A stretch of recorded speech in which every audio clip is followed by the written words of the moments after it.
अस्सलामुअलैकुम वरहमतुल्लाहि वबरकातुह। यारो अजकल एक नवा फ्रॉड चला पिया। अल्लाह ताला सारे इस फ्रॉड तो महफूज रखे तो बाकी फ्रॉड तो भी महफूज रखे।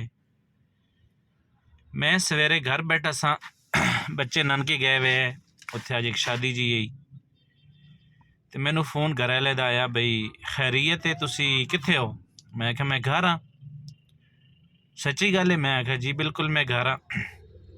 मैं आख्या खैर होवे?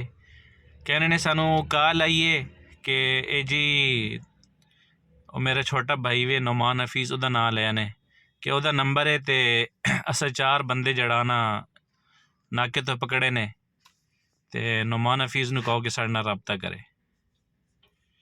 उन्हें घर वाले मैनू ये गल दसी है तो महीना डेढ़ पहले मैं एक दोस्त नाल बैठा सा तो वो मेरे नाल इस तरह जिक्र कर रहे सन कि स्कूल की प्रिंसीपल है उन्होंने कोल बैठे तो उन्होंने फ़ोन आया कि तुहाडे बेटे नू असां फलानी जगह तो गिरफ्तार कर लिया तो जल्दी साढ़े नाल रबता करो, असीं तुहानूं दसने उत्थे आ जाओ।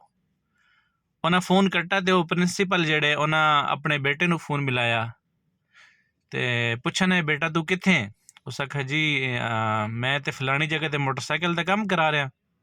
उन्हें दोबारा पूछा है, तीसरी दफ़ा भी पूछा है। उस आख्या जी तुहानूं यकीन नहीं तो मैं तुहानूं लोकेशन भेज देना वा, मैं उत्थे वां। अच्छा उहदी कॉल बंद हुई है तो फिर उन्हों की कॉल आई है, भाई जी तुहाडा बंदा साढ़े कोल है। तो ये इस तरह फ्रॉड करके लोगों को पैसे हथी आने। अगर किसी नू इस तरह की कॉल आवे बराए मेहरबानी उस नंबर नू ब्लॉक कर दो।